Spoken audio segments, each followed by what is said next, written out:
Oi, pessoal, tudo bem? Meu nome é Eliane e hoje é dia de coletânea. Separei alguns relatos recebidos no e-mail sobre maldades e pessoas cruéis e eu espero que vocês gostem. Curta o nosso vídeo e se inscreve para não perder os próximos relatos. Caso você tenha alguma história e gostaria de compartilhar com a gente, é só enviar no e-mail que está na descrição, ok? Diante disso, vamos aos nossos relatos.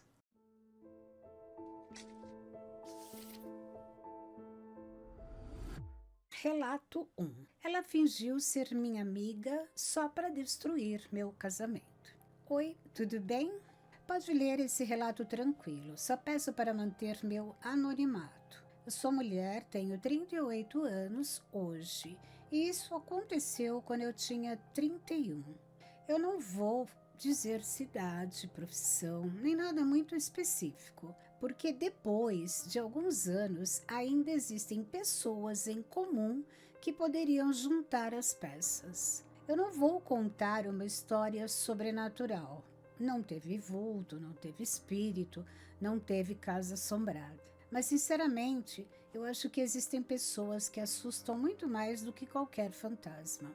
Eu era casada há 7 anos quando eu conheci a mulher que vou chamar de Patrícia. Ela entrou na empresa onde eu trabalhava e no começo parecia uma pessoa maravilhosa. Comunicativa, prestativa, engraçada, daquelas que em pouco tempo já sabe o nome de todo mundo e parece íntima de todos. Eu era mais fechada, então talvez por isso tenha me sentido acolhida por ela. Ela sentava comigo no almoço, puxava assunto, perguntava da minha vida, do meu casamento, da minha família.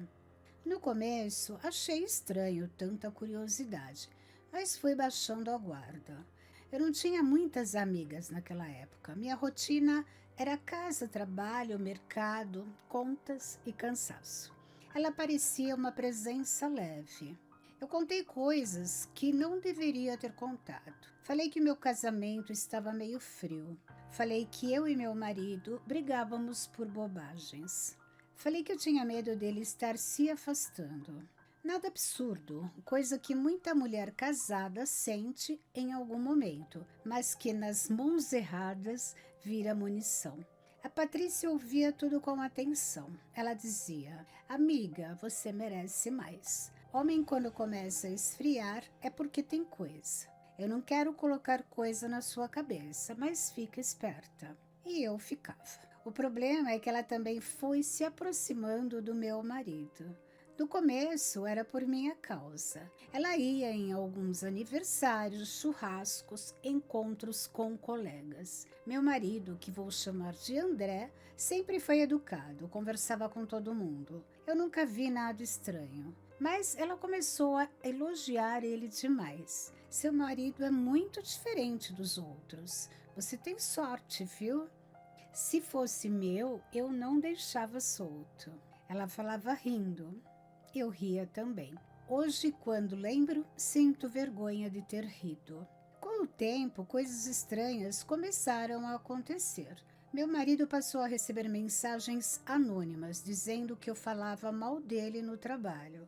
Algumas mensagens diziam que eu estava interessada em um colega. Outras insinuavam que eu saía mais cedo da empresa para encontrar alguém. Tudo mentira. Ele me mostrou uma vez nervoso, perguntando o que estava acontecendo. Eu fiquei desesperada, sem entender.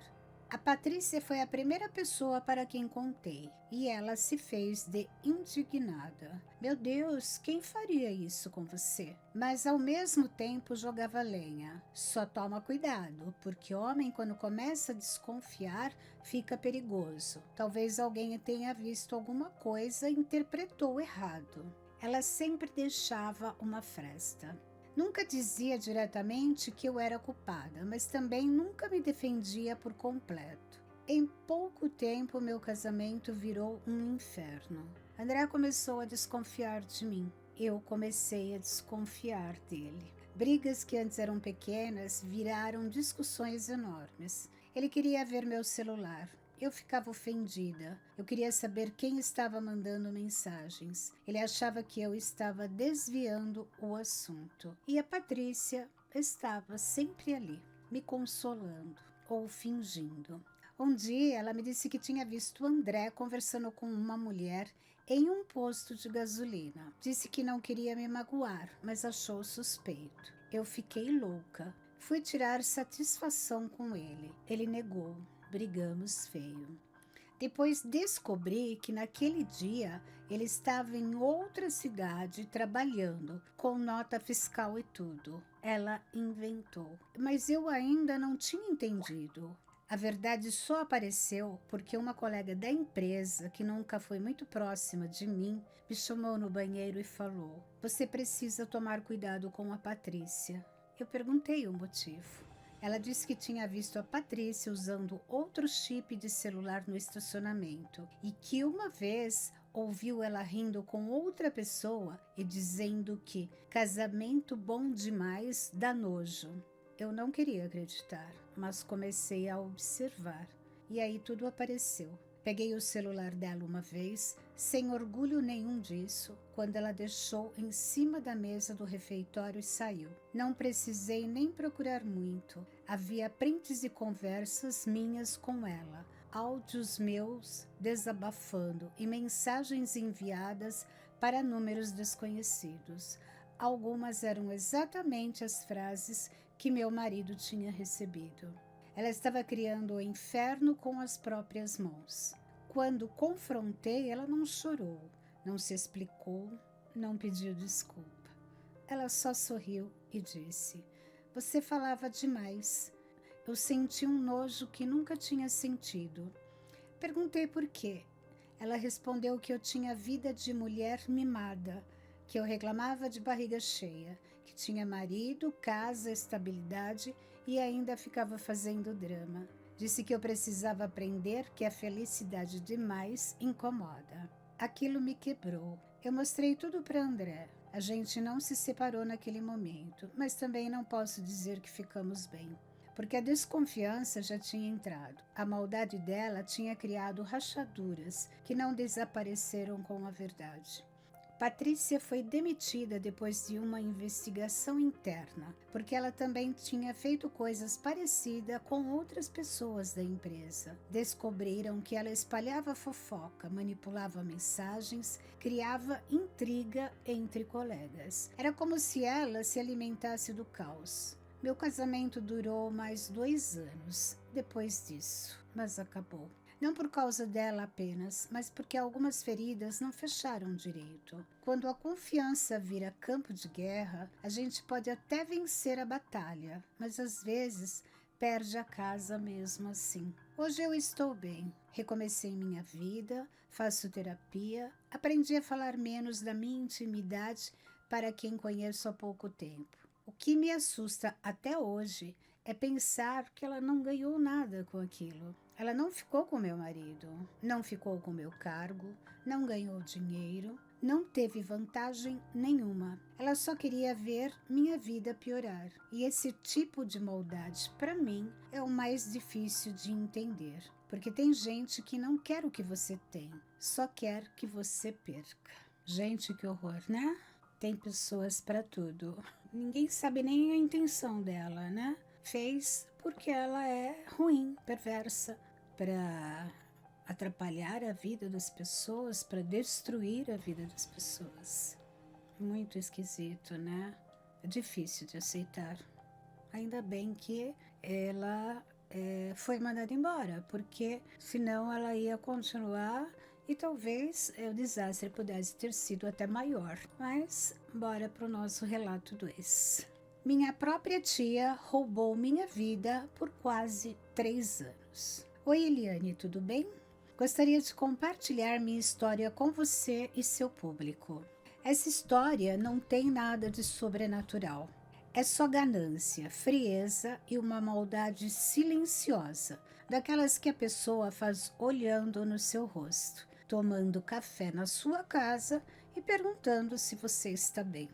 Quando meu pai morreu, eu tinha 29 anos. Foi uma morte repentina. Ele tinha uma pequena casa no interior e uma quantia guardada. Nada de fortuna, mas era o que ele tinha juntado a vida inteira. Minha mãe já era falecida, então tudo ficou para mim e meu irmão mais novo. Só que na época, meu irmão morava em outro estado e eu estava passando por um período muito difícil. Tinha acabado de perder o emprego, estava com depressão e não conseguia lidar com burocracia, cartório, banco, documentos, nada.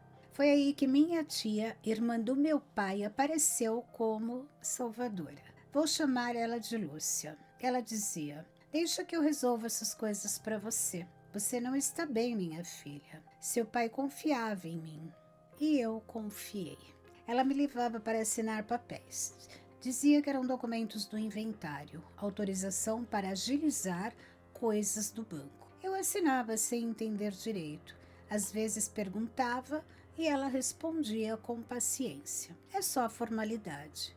Eu estava fragilizada, muito, e ela sabia. Durante quase 3 anos, ela administrou tudo. Recebia valores de aluguel da casa do meu pai, porque ela dizia que tinha colocado uma família conhecida lá para não deixar o imóvel abandonado. Também dizia que estava guardando minha parte e a do meu irmão. Eu acreditava. Afinal, ela era família. Nesse período, eu passei aperto financeiro, muito aperto. Teve mês que precisei pedir cesta básica numa igreja. Teve mês que atrasei o aluguel. E ela sempre dizia que o processo estava travado, que advogado era caro, que cartório demorava, que precisava ter paciência. Enquanto isso, ela reformou a cozinha da casa dela, comprou carro, viajou. Eu achava que era dinheiro do marido dela, de economias, sei lá. A gente não quer pensar mal. Meu irmão começou a desconfiar antes de mim. Ele ligava cobrando explicações e ela dizia que ele era ingrato, que estava acusando a única pessoa que tinha ajudado a família. Eu acabava ficando do lado dela porque ela chorava comigo. Hoje eu vejo que aquilo era manipulação. A verdade veio de um jeito muito simples. Um dia encontrei por acaso a mulher que morava na casa do meu pai. Ela me reconheceu e falou: "Você é filha do seu Antônio, né? Sua tia falou tanto de você." Conversa vai, conversa vem, ela comentou: "Eu pago o aluguel certinho todo mês para dona Lúcia, viu? Nunca atrasei." Eu perguntei quanto. Quando ela falou o valor, eu quase passei mal. Minha tia recebia aquele aluguel havia 2 anos e meio. Eu nunca tinha visto um centavo. Fui atrás de documento. Com a ajuda de meu irmão e de uma advogada, descobri que minha tia fez procurações amplas demais, que eu assinei sem entender. Ela movimentou conta, recebeu valores, pagou coisas em nome de espólio que nunca existiram. Havia recibos falsos de reforma, manutenção, advogado, um monte de coisa. Não era confusão, era roubo planejado. Quando confrontei, ela primeiro chorou. Disse que eu estava sendo injusta. Depois ficou agressiva. Disse que ela merecia aquele dinheiro porque cuidou do meu pai no fim da vida. Mentira. Quem cuidou fui eu. Depois disse uma frase que nunca mais saiu da minha cabeça: "Você não ia saber cuidar mesmo." Aquilo doeu mais que o dinheiro, porque ela não roubou só herança, ela roubou minha dignidade no momento em que eu estava caída. O processo foi longo. Consegui recuperar uma parte, não tudo. A família se dividiu. Teve gente que ficou do lado dela porque família não se leva à justiça. Engraçado, né? Família pode roubar, mentir, manipular, mas a errada é quem denuncia. Minha tia morreu alguns anos depois, sem nunca pedir desculpa. No velório, uma prima veio me dizer que eu devia perdoar. Eu respondi que perdoar não era fingir que nada aconteceu. Hoje eu vivo melhor, meu irmão também. A casa foi vendida e conseguimos organizar o que restou, mas até hoje eu tenho dificuldade de assinar qualquer documento. Leio tudo, pergunto tudo e desconfio de tudo. E quando alguém diz "assina aqui", é só formalidade, eu sinto meu estômago embrulhar. A maldade dela não foi explosiva, foi pior, foi calma. Foi uma maldade de mesa de cozinha, de voz doce, de abraço falso. Ela me roubou enquanto me chamava de filha. E esse tipo de gente é muito perigosa, porque não entra na sua vida arrombando porta, entra oferecendo ajuda. Pois é, gente. É inacreditável, né? Às vezes a gente pode até confiar um pouquinho mais nas pessoas próximas do que em um parente, né? Você vê, ela na ingenuidade dela, jamais imaginou, né? Que a própria tia poderia estar roubando, tirando o que era dela. E no fim, olha a surpresa. Bom, pelo menos ela conseguiu reaver um pouquinho, né? Não tudo, claro. Ainda mais, né, quando tem que entrar justiça, tudo muito moroso, né? Ela também deve ter se feito de coitada e tudo. Mas, enfim, tem gente para tudo, né? Vamos para o relato 3. Eu descobri que meu melhor amigo sabotava meu trabalho. Olá, pode me chamar de José, nome fictício. Tenho 36 anos e esse relato pode ser lido sem problemas.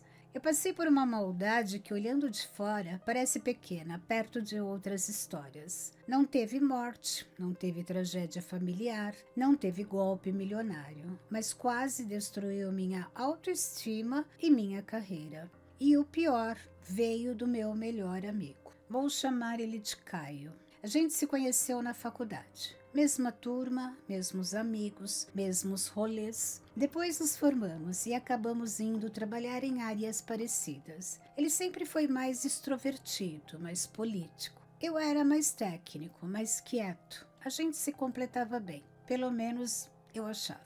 Anos depois, fui indicado para uma vaga muito boa em uma empresa muito grande. Na época, eu estava feliz, mas inseguro. Era um salto enorme. Contei para o Caio, claro. Ele comemorou comigo. Disse que eu merecia, que finalmente iam reconhecer meu trabalho.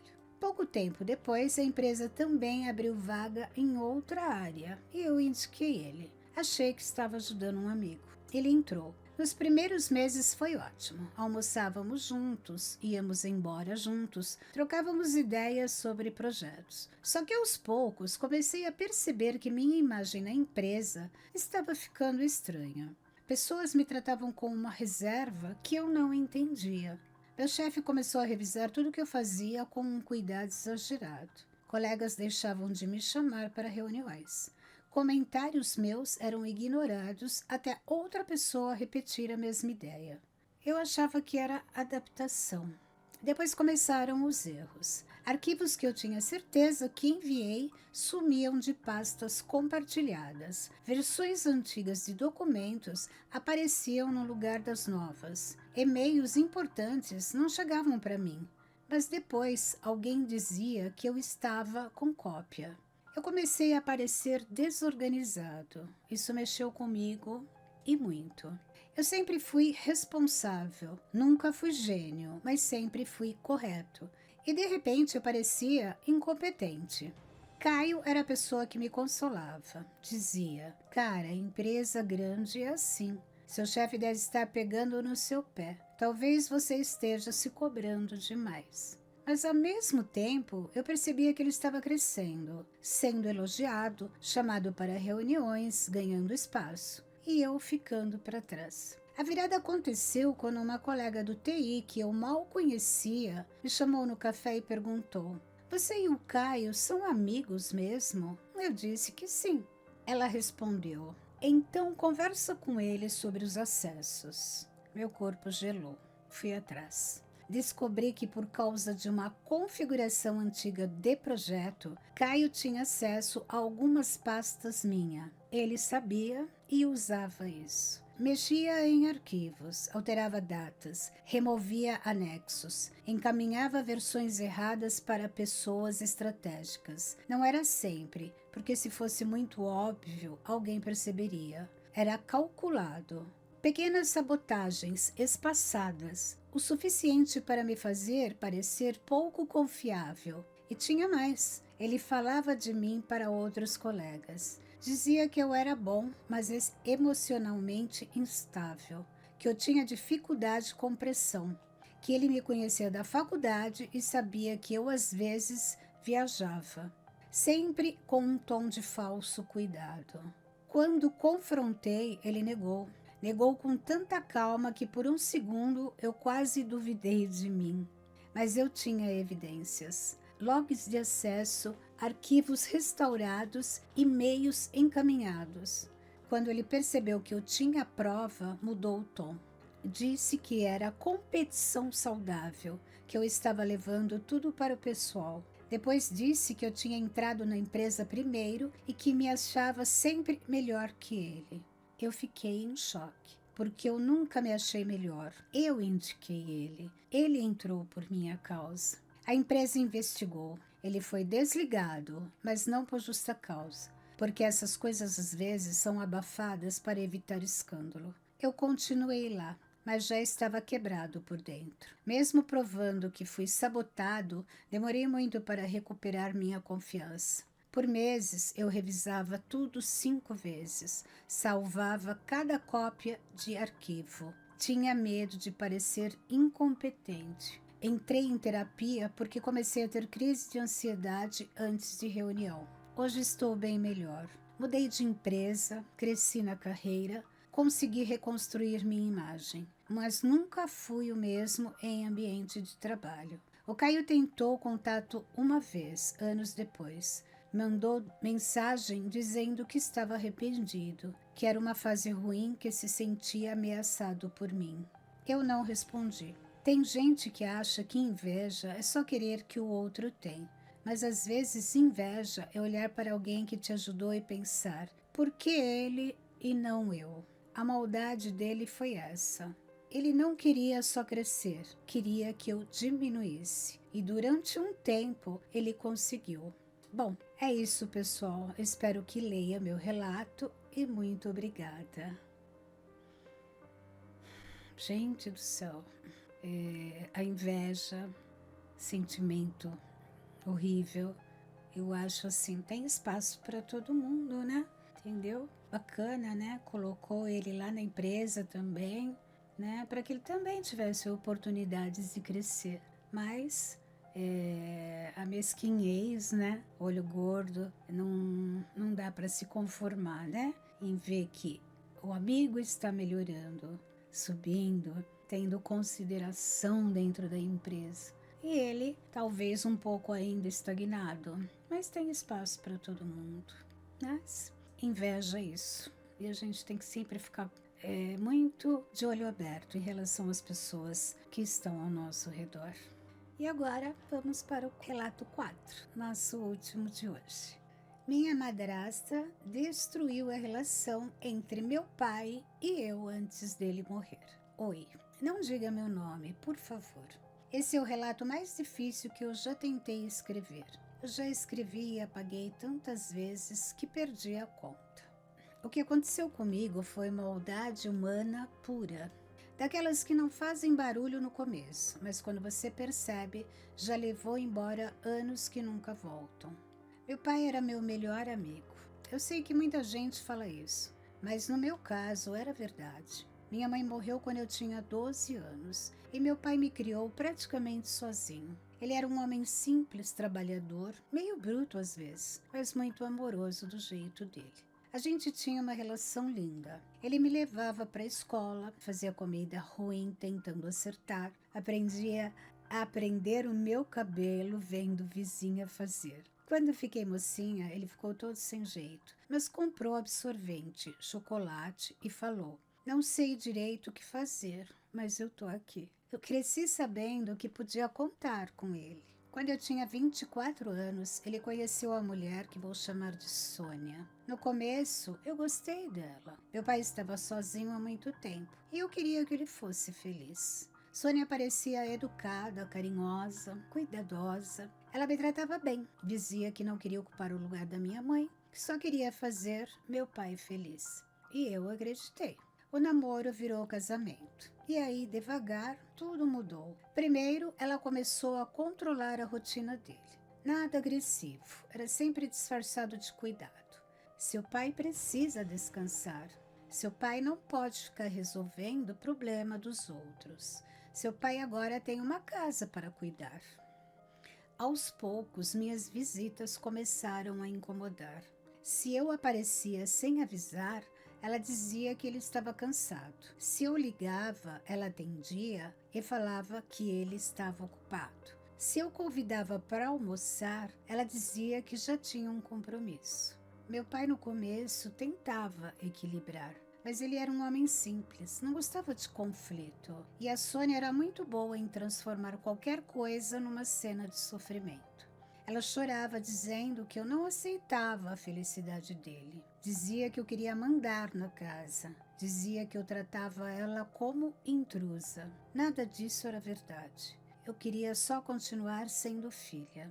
Depois começou a parte mais cruel. Ela começou a mentir. Dizia a meu pai que eu falava mal dele, que eu dizia que ele estava velho, manipulado, bobo. Dizia que eu só aparecia por interesse, que eu queria garantir minha parte na herança.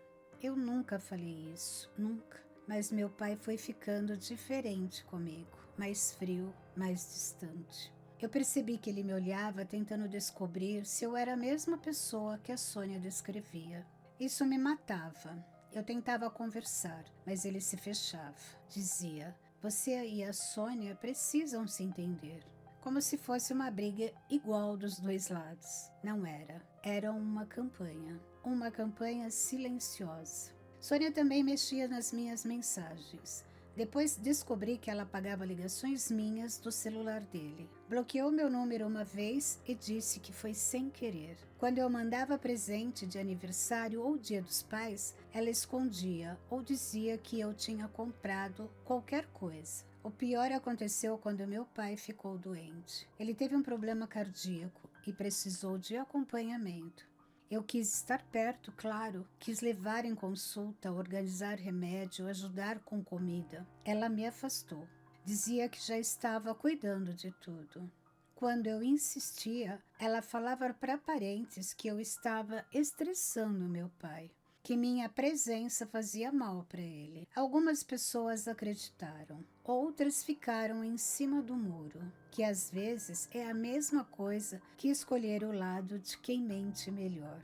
Eu passei meses vendo meu pai adoecer de longe. Doía de um jeito que eu não conseguia explicar. Eu ligava e ele falava pouco. Às vezes parecia querer dizer algo, mas ela sempre estava por perto. Eu ouvia a voz dela ao fundo. "Não demora, amor. Você precisa descansar."